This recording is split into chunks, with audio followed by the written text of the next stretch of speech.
environmental organizations.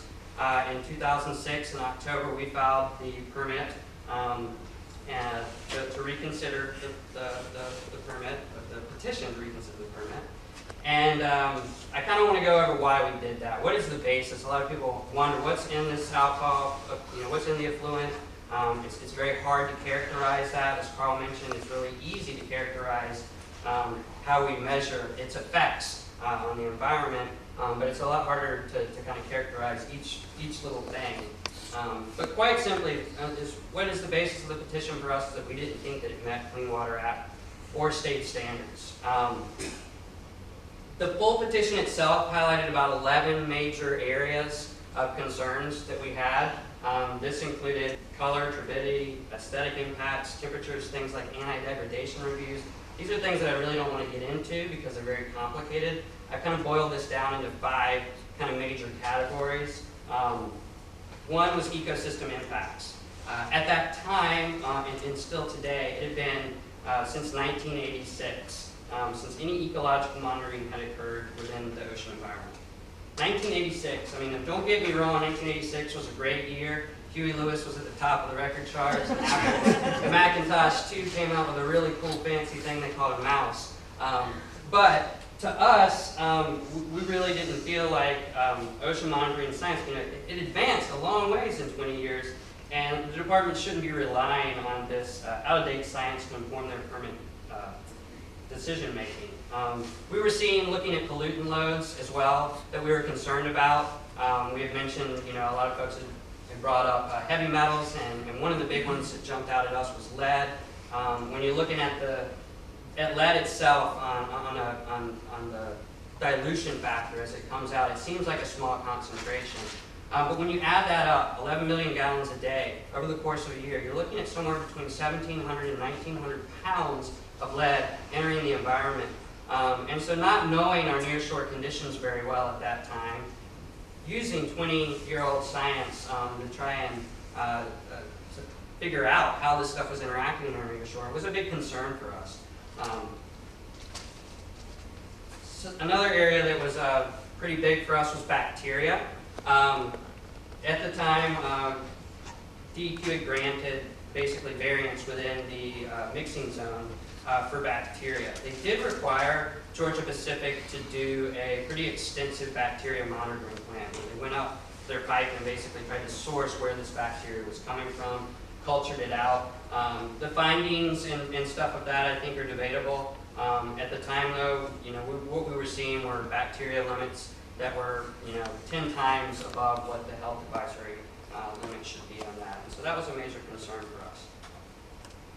Dissolved oxygen. This is something that Jack did a really nice job of touching on and talking about how dynamic the place is that this nearshore place where this mixing is happening. But over the course of 20 years, we've really learned a lot. And DEQ at that time had not really appropriately addressed seasonal variations that we now know about. Jack did a really good job of explaining those, but we were seeing oxygen depleting nutrients coming out of the mill's effluent to the tune of about 6,800 pounds of nitrate, 7,800 pounds of ammonia annually. So that puts quite the biological demand on the ocean. And then the effluent itself was averaging somewhere around 1.02 milligrams per liter in oxygen, which, as Jack touched on before, that's at the hypoxic level. So we would characterize that as hypoxic. Mixing zones. We keep talking about this mixing zone. I don't know how many people know what a mixing zone is. But philosophically, we just don't really agree with mixing zones. For our organization, we don't believe that the solution to pollution is dilution. Mixing zones are a way of permitting discharges that can't meet water quality criteria at the end of the pipe. So you rely on ocean mixing or mixing in a river. This is where you see more, it's more common to actually see mixing zones in rivers. But we rely on this ocean mixing to dilute the pollutant loads that are going into the water. Dilute these things like bacteria, dissolved oxygen, the trace metals, and things.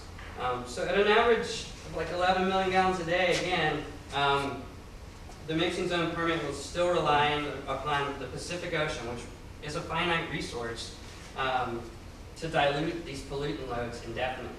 So I can see the premise for how mixing zones may work and function in rivers, but ultimately we know the fate of our rivers is the ocean, and we also know that mixing zones in the ocean, they do the same thing. We're dumping into a finite resource, and when's the breaking point?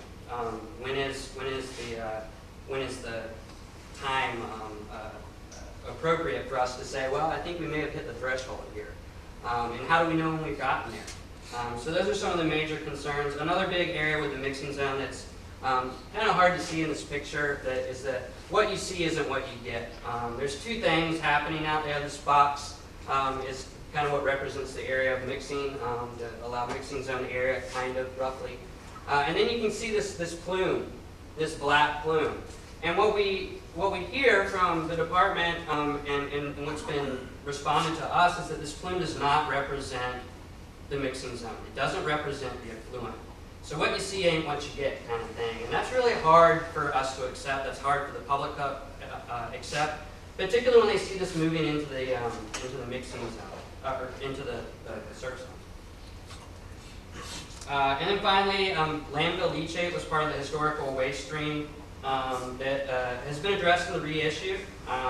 For folks that don't know, leachate is essentially sort of the water spoils, if you will, of a landfill.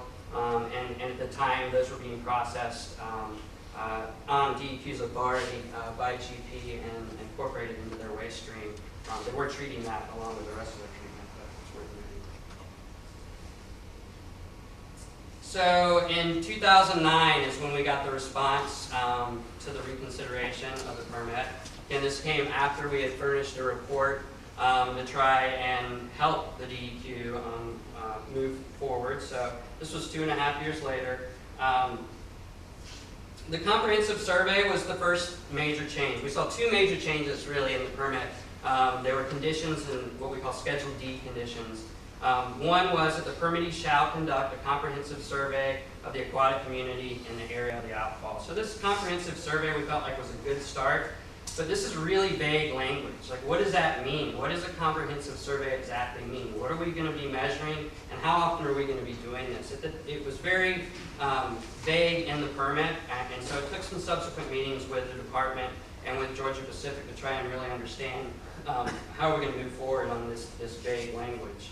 And I think as we move through the process in this year, this survey process, I think that it's going to be really important to be very transparent with how the data is collected and what kinds of data is being collected and how the survey is being implemented to ultimately get the public's buy-in and to help hopefully quell some concerns on that end. Still, we feel like minimally you should do this pretty often, not once every 25 years. I wouldn't go to the doctor once every 25 years. We wouldn't expect to go check out the ocean once every 25 years and make some assumptions about that. So we would like to see this type of survey happen pretty often. The second thing that was addressed in the permit reissue in 2009 was that waste treated by the facility are limited to those on the cover page of the permit itself, which excluded leachate. Basically said you can't treat except waste streams anymore from another facility and treat those. And I will say to Georgia Pacific's credit that they did not go out seeking that opportunity. In fact, it was the department that made that suggestion to Georgia Pacific. And for some time, actually, Georgia Pacific was able to profit off of that up to $800,000 at times for accepting leachate from Marion County's landfills.